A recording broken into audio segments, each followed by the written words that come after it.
ओम नमः शिवाय। शिवजी सदा सहाय। ओम नमः शिवाय। गुरुजी सदा सहाय। उमा संहिता का अध्याय 50। देवी के द्वारा दुर्गमासुर का वध तथा उनके दुर्गा, सटाक्षी, शाकांबरी और भ्रामरी आदि नाम पड़ने का कारण।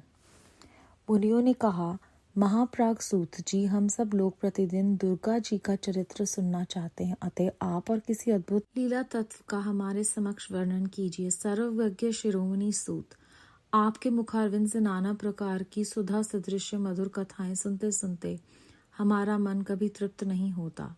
सूत जी बोले, मुनियों, दुर्गम नाम से विख्यात एक असुर था जो रुरु का महाबलवान पुत्र था। उसने ब्रह्मा जी के वरदान से चारों वेदों को अपने हाथ में कर लिया था तथा देवताओं के लिए अजय बल पाकर उसने भूतल पर बहुत से ऐसे उत्पात किए जिन्हें सुनकर देवलोक में देवता भी कंपित हो उठे। वेदों के अदृश्य हो जाने पर सारे वैदिक क्रिया नष्ट हो चली। उस समय ब्राह्मण और देवता भी दुराचारी हो गए। न कहीं दान होता था, न अत्यंत उग्र तप किया जाता था, न यज्ञ होता था, न होम ही किया जाता था। इसका परिणाम ये हुआ कि पृथ्वी पर 100 वर्षों तक के लिए वर्षा बंद हो गई। तीनों लोकों में हाहाकार मच गया। सब लोग दुखी हो गए। सबको भूख प्यास का महान कष्ट सताने लगा। कुआं, बावड़ी, सरोवर, सरिताएं और समुद्र भी जल से रहित हो गए। समक्ष वृक्ष और लताएं भी सूख गई। इससे समस्त प्रजाओं में चित्त की बड़ी दीनता आ गई।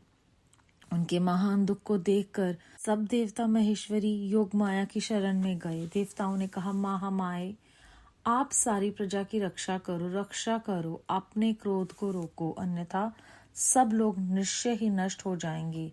कृपा सिंधु, दीन बंधु जैसे शुंभ नामक दैत्य, महाबली निशुंभ, धूम्राक्ष, चंड मुंड, महान शक्तिशाली रक्तबीज, मधु, कैटब तथा महिषासुर का तुमने वध किया था, उसी प्रकार अब दुर्गमासुर का शीघ्र ही संहार करो।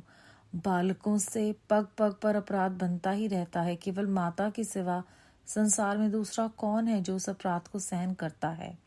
देवताओं और ब्राह्मणों पर जब जब दुख आता है तब तब शीघ्र ही अवतार लेकर तुम सब लोगों को सुखी बनाती हो। देवताओं की ये व्याकुल प्रार्थना सुनकर कृपामयी देवी ने उस समय अपने अनंत नेत्रों से युक्त रूप का दर्शन कराया। उनका मुखारविंद प्रसन्नता से खिला हुआ था और वे अपने चारों हाथों में क्रमशः धनुष, बाण, कमल तथा नाना प्रकार के फल मूल लिए हुए थी। उस समय प्रजाजनों को कष्ट उठाते देख उनके सभी नेत्रों में करुणा के आंसू छलक आए।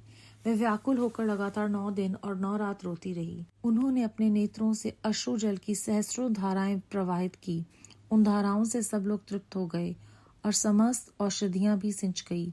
सरिताओं और समुद्र में अगाध जल भर गया। पृथ्वी पर साग और फल मूल के अंकुर उत्पन्न होने लगे। देवी शुद्ध हृदय वाले महात्मा पुरुषों के लिए अपने हाथ में रखे हुए फल बांटने लगी।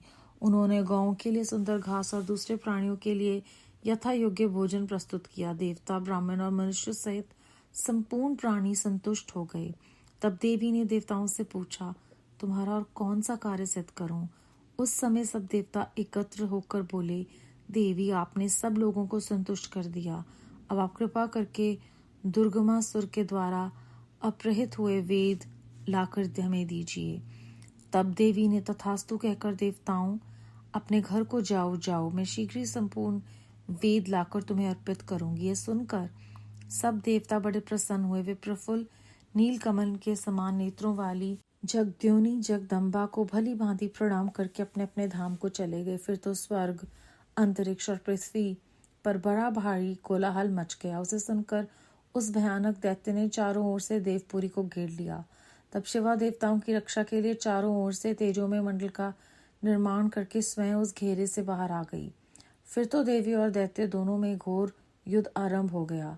सम्रांगण में दोनों ओर से कवच को छिन्न भिन्न कर देने वाली तीखे बाणों से वर्षा होने लगी। इसी बीच देवी के शरीर से सुंदर रूप वाली काली, तारा, छिन्नमस्ता, श्रीविद्या, भुवनेश्वरी, भैरवी, बगला, धूम्रा, श्रीमती, त्रिपुर सुंदरी और मातांगी, ये 10 महान विद्याएं अष्टशस्त्र निकली। तत्पश्चात दिव्य मूर्ति वाले असंख्य मातृकाएं प्रकट हुई। उन सब ने अपने मस्तक पर चंद्रमा का मुकुट धारण कर रखा था। वे सब की सब विद्युत के समान दीप्तिमती दिखाई देती थी। इसके बाद उन मातृगणों के साथ दैत्यों का भयंकर युद्ध आरंभ हुआ। उन सब ने मिलकर उस रौरव तथा दुर्गम दैत्य की 100 अक्षौहिणी सेनाएं नष्ट कर दी। इसके बाद देवी ने त्रिशूल की धार से उस दुर्गम दैत्य को मार डाला। वह दैत्य जड़ से खोदे हुए वृक्ष की भांति पृथ्वी पर गिर पड़ा। इस प्रकार ईश्वरी ने उस समय दुर्गमासुर नामक दैत्य को मारकर चारों वेद वापस ले देवताओं को दे दिए। तब देवता बोले, अंबिका, आपने हम लोगों के लिए असंख्य नेत्रों से युक्त रूप धारण कर लिया था, इसीलिए मुनिजन आपको शताक्षी कहेंगे।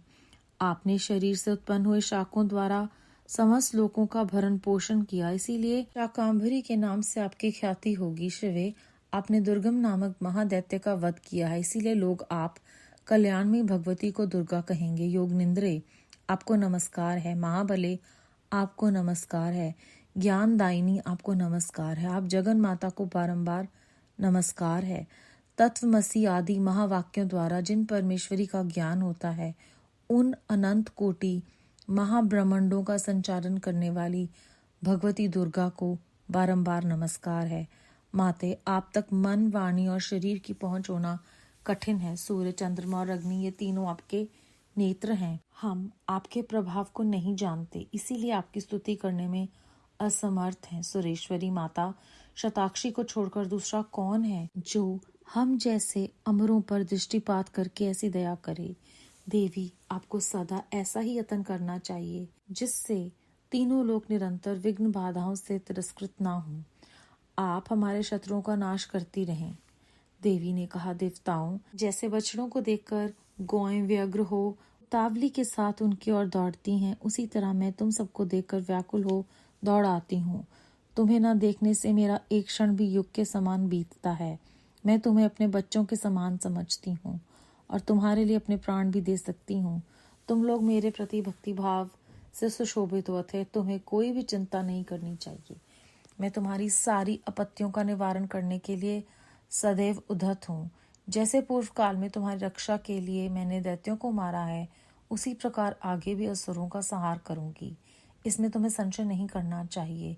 ये मैं सत्य सत्य कहती हूँ। भविष्य में जब पुण्य शुंभ और नृशुंभ नाम के दूसरे दैत्य होंगे, उस समय मैं यशोमयी देवी नंद पत्नी यशोदा के गर्भ से योनिज रूप धारण करके गोकुल में उत्पन्न होंगी और यथास्थान उन असुरों का वध करूंगी।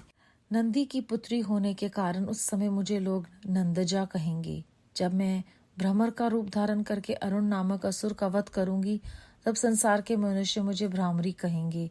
फिर मैं भीम भयंकर रूप धारण करके राक्षसों को खाने लगूंगी। उस समय मेरा भीमा देवी नाम प्रसिद्ध होगा। जब जब पृथ्वी पर असुरों की ओर से बाधा उत्पन्न होगी, तब तब मैं अवतार लेकर प्रजाजनों का कल्याण करूंगी। इसमें संशय नहीं। जो देवी शताक्षी कही गई हैं, वही शाकांभरी मानी गई हैं तथा उन्हीं को दुर्गा कहा गया है। तीनों नामों द्वारा एक ही व्यक्ति का प्रतिपादन होता है। इस पृथ्वी पर महेश्वरी शताक्षी के समान दूसरा कोई दयालु देवता नहीं है, क्योंकि वह देवी समस्त प्रजाओं को संतप्त देख 9 दिनों तक रोती रह गई थी। अध्याय 50 समाप्त। इस अध्याय में हमने जाना कि किस प्रकार देवी जो हैं वो बताती हैं कि जब जब इस पृथ्वी पर असुरों की ओर से बाधा उत्पन्न होगी, तब तब वो अवतार लेकर आएंगी और प्रजाजनों का कल्याण करेंगी। इसमें कोई संशय नहीं है। और वो कहती हैं कि इस धरती पर महेश्वरी शताक्षी के समान दूसरा कोई दयालु देवता नहीं, क्योंकि वो समस्त प्रजाओं को संतप्त देख 9 दिनों तक रोती रही थी। और वो यहाँ पर उदाहरण देती हैं कि जिस प्रकार गौएं जो हैं वो अपने बछड़ों को देखकर उतावली के साथ दौड़ती हुई आती हैं, उसी प्रकार मैं भी तुम्हें अपनी तरफ आता देखकर भागी चली आती हूँ। मैं तुम्हें अपने बच्चों के समान समझती हूँ और देखे बिना मेरा एक क्षण भी युग के समान बीतता है। इस अध्याय में हमने ये भी जाना कि क्योंकि उन्होंने असंख्य नेत्र धारण कर लिए थे, इसीलिए उन्हें शताक्षी कहा गया है। उन्होंने अपने शरीर से भरण पोषण किया लोगों का, इसीलिए उन्हें शाकांभरी कहा गया है। उन्होंने दुर्गम दैत्य को मारा, इसलिए उन्हें दुर्गा कहा गया है। और वो बताती हैं कि मैं आने वाले समय में यशोमयी देवी नंद पत्नी यशोदा के गर्भ से जन्म लूंगी, उस समय मेरा नाम नंदजा होगा।